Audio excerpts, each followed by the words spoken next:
ಶಿವಾಯ ನಮಃ. ಶರಣ ಸಂಗಮ ಕಾರ್ಯಕ್ರಮಕ್ಕೆ ಎಲ್ಲರಿಗೂ ಶರಣಾರ್ಥಿ. ನಾವು ಒಂದು ವಚನ ಹಾಡ್ತಿದ್ದೇವೆ.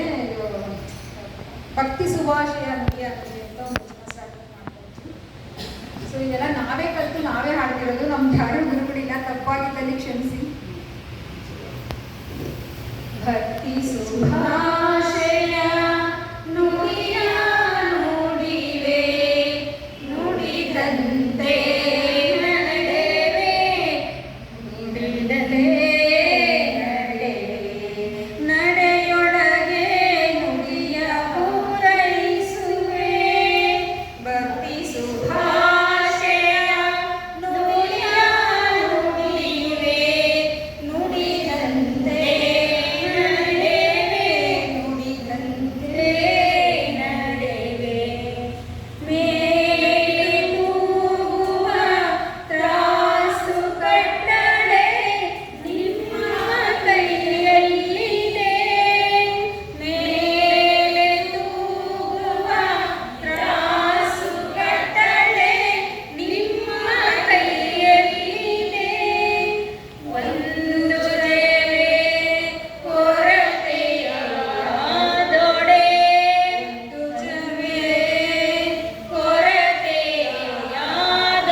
ನನ್ನನ್ನು ಬಿಟ್ಟು ನೀನು ಎದ್ದು ಹೋಗು ಕೂಡಲ ಸಂಗಮ ದೇವ ಅಂತ ಬಸವಣ್ಣವರು ಹೇಳ್ತಾ ಇರೋದು.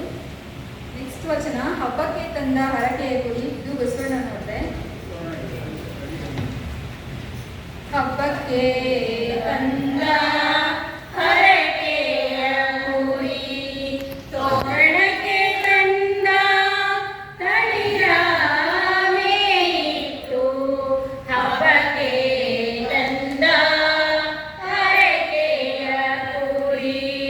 ತೋರಣಕ್ಕೆ ತಂದ ತಳಿರ ಮೇಯಿತು, ಕೊಂದವರೆಂಬುದ ಅರಿಯಾದೆ, ಬೆಂದವರೆಂಬುದ ಅರಿಯಾದೆ, ಬೆರೆದ ಒಡಲ ಮೊರೆಯ ಹೋಯಿತಲ್ಲದೆ, ಬೆಂದ ಒಡಲ ಮೊರೆಯ ಹೋಯಿತಲ್ಲದೆ, ಅಂದಂತೆ ಹುಟ್ಟಿತು ಅಂದಂತೆ ಹೊಂದಿತು, ಅಂದಂತೆ ಹುಟ್ಟಿತು ಅಂದಂತೆ ಹೊಂದಿತು, ಕೊಂದವರುಳಿದರೆ ಕೂಡಲ ಸಂಗಮ ದೇವ, ಕೊಂದವರುಳಿದರೆ ಕೂಡಲ ಸಂಗಮ ದೇವ, ಹಬ್ಬಕ್ಕೆ ತಂದ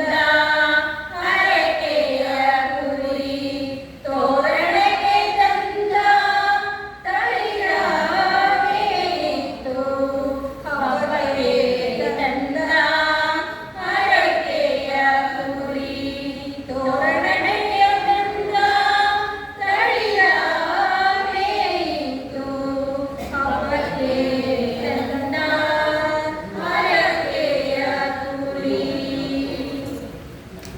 ಇದರ ಅರ್ಥ ಹೀಗಿದೆ. ಕುರಿ, ಅರಕೆಗೆ ಬಿಟ್ಟಿದ್ದ ಕುರಿ ನನ್ನನ್ನು ಕೊಲ್ತಾರೆ ಅಂತ ಅರಿವಿಲ್ದರೇನೆ ಹಸಿರು ತಳಿರನ್ನ ತೋರಿಸಿಟ್ಬಿಟ್ಟೆ ಬಂದು ತಿನ್ಲಿಕ್ಕೆ ಬರುತ್ತೆ. ಅದೇ ರೀತಿ ಮಾನವನ ಕೂಡ ಕುರಿಗೆ ಹೋಲಿಸಿದ್ದಾರೆ. ಯಾಕೆಂದ್ರೆ ಮಾನವನ ಪರಿಸ್ಥಿತಿ ಕೂಡ ಕುರಿ ಥರನೇ ಆಗಿರುತ್ತಂತೆ. ಯಾಕೆಂದ್ರೆ ನಾವು ಎಷ್ಟೆಲ್ಲ ಇದೆ ಅದನ್ನ ಉಪಯೋಗಿಸ್ಕೊಂಡಲ್ಲೇ ಒಂದು ಒಳ್ಳೆ ಮನುಷ್ಯ ಜನ್ಮ ಶ್ರೇಷ್ಠ ಜನ್ಮ ಅಂತ ಹೇಳ್ತಾರೆ. ಅದನ್ನ ಒಳ್ಳೆ ರೀತಿ ಉಪಯೋಗಿಸ್ಕೊಂಡರೆ ನಾವು ಒಂಥರ ಕುರಿಗಳ ಥರನೇ ಬಲಿ ಆಗ್ತೀವಿ ಅಂತ ಹೇಳ್ತಿದ್ದಾರೆ. ಆಡಿದೊಡೆ ಎನ್ನೊಡೆ ನಾಡು ವಚನ.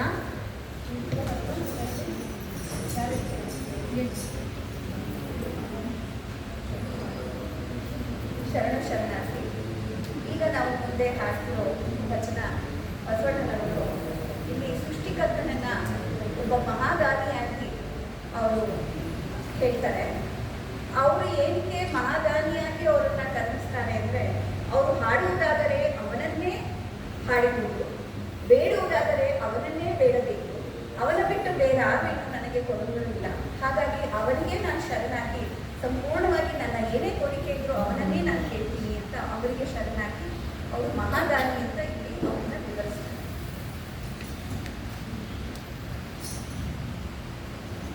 ಹಾಡಿದೊಡೆ ಎನ್ನೊಡೆಯನ